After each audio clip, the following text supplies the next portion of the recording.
কৃষি card family কার্ডের পাশে না দৌড়ায়া আমার এদিকে একটু নজর দেন। পিসটার দামটা একটু যদি 100-200 টাকা বাড়ে তাহলে আমরা লোন টোন আছে এগুলো পরিশোধ করার আশা করি। দর্শক বন্ধুরা আসসালামু আলাইকুম। দর্শক, কি হচ্ছে পেঁয়াজের বাজারে? প্রতিনিয়তই কমছে পেঁয়াজের দাম। আমরা রয়েছি পেঁয়াজের পাইকারি হাটে। আমরা এই মুহূর্তে অবস্থান করছি পুষ্পপাড়া হাটে। আমাদের সাথে রয়েছে ব্যবসায়ী কাকা। আসসালামু আলাইকুম কাকা। ওয়ালাইকুম আসসালাম। কেমন আছেন? আলহামদুলিল্লাহ। ব্যবসা বাণিজ্য কেমন চলছে?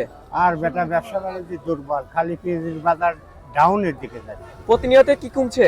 প্রতিনিয়ত কমতেছে। এতে তো আপনারা যারা ব্যবসায়ী রয়েছেন তারা তো মানে চরম বিপাকের মধ্যে আছেন। খুব বিপদের মধ্যে, একদিন আজকে নিয়ে একদম, পরের দিন আর একদম। এটা হওয়ার কারণ কি কাকা? আমদানি প্রচুর। আমদানি প্রচুর আমদানি। আচ্ছা, বর্তমানে কৃষক যারা রয়েছে তারা কি ন্যায্য মূল্য পাচ্ছে? না 700 টাকা 800 টাকা 900 টাকা মন পিস বেচলে কি ন্যায্য মূল্য পায়? কেমন বাজার হলে তারা ন্যায্য মূল্য পাবে? 1500-1600 টাকা বাজার হলে পারে, 40 টাকা কেজি হলে কৃষক কোনো রকমের বাঁচে, যেনা দেয় 100 ধরে পারে। আচ্ছা, আজকে কোথাকার মাল কিনেছেন? আজকে মাল কিনেছি ঢাকার। ঢাকা কোন মার্কেটে যাবে? শ্যামবাজার। ঢাকা শ্যামবাজারের মাল কিনেছেন? হ্যাঁ। ওটা তো মনে হয় একদম এ গ্রেডের পেঁয়াজ কিনেছেন না? এ গ্রেডের পিস। আচ্ছা, বর্তমানে এখন ঢাকার শ্যামবাজার এবং চট্টগ্রাম খাতুনগঞ্জের চাহিদা কেমন রয়েছে পেঁয়াজের? আমদানি বেশি, বাজার ডিলাডালি। ওখানে বেচা কিনা কেমন হচ্ছে? বেচা কেনা খুব খারাপ। খুবই খারাপ হচ্ছে। খুবই খারাপ বেচা কেনা, এই জন্যই তাটের অবস্থা এই। আচ্ছা, তো কাকা তো মনে হয় সারা বাংলাদেশে পেঁয়াজ দিয়ে থাকেন না? হ্যাঁ, আমি সারা বাংলাদেশে। আচ্ছা কাকা, আজকে সর্বোচ্চ দাম কত রয়েছে? সর্বোচ্চ দাম ব্যাপারীর মাল যেটা মোকামে যায় সেটা 1000-900। আচ্ছা, আর যেটা রাখি পিস ওইটা যাচ্ছে 1200। রাখি পেঁয়াজের দাম 1200।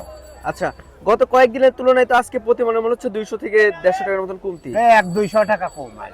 আচ্ছা আচ্ছা, তো কাকা যেহেতু ব্যবসার সাথে অনেকদিন যাবত জড়িত রয়েছেন, সামনে কি পেঁয়াজের বাজার 1200 পাবনা আছে?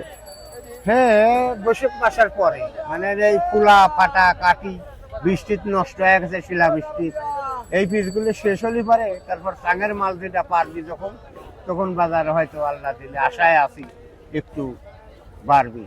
ধরেন আমি ব্যবসা করি, নিজের আবাদও আছে, আবার যে লোন টোন করে পিস লাগাইছিলেন, এখন আমার পক্ষে আর সম্ভব নাই লোন পরিশোধ করা, বুঝছেন? এই দামে মাল বেশি। আচ্ছা, কৃষকের রাস্তায় বসে গেছে।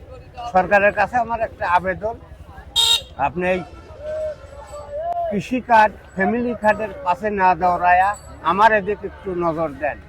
পিসটার দামটা একটু যদি 100-200 টাকা বাড়ে তাহলে আমরা লোন টোন আছে এগুলো পরিশোধ করার আশা করি। আপনি যদি আমার এদিকে একটু তাকান, আপনার যেভাবে আপনি ক্ষমতায় আনিছি আমরা মাথায় করে রাখবো। আপনি আচ্ছা আচ্ছা, তো কৃষক বাঁচান, কৃষক বাঁচলি দেশ বাঁচলি। আচ্ছা, কৃষকের মারিয়ে দিয়ে আপনারা খাওয়ার চিন্তা ভাবনা হলি তাহলে দেশ চলবে না। আচ্ছা, বর্তমানে বাংলাদেশে যে পরিমাণে পেঁয়াজ আবাদ হয়েছে এবার, এই পেঁয়াজ থাকা অবস্থায় কি এলসি পেঁয়াজের কোনো দরকার রয়েছে কি মনে করছেন? এবার যে পিস হয়েছে আবাদ, আমি একজন কৃষক মানুষ, তাতে খায়া দেয়া 2 মাসের পিস বেঁচে যাবে। এত পরিমাণে পেঁয়াজ আল্লাহ এত পিস দেশে, কৃষির এলসি কোনো দেশের পিস লাগবে না। আমার দেশের পিস খায়া আরো 2 মাসের পিস বেঁচে যাবে।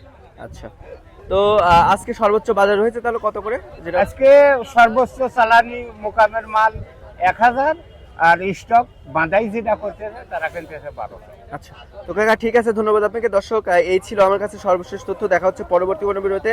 এ পর্যন্ত সবাই ভালো থাকবেন, সুস্থ থাকবেন। আল্লাহ হাফেজ।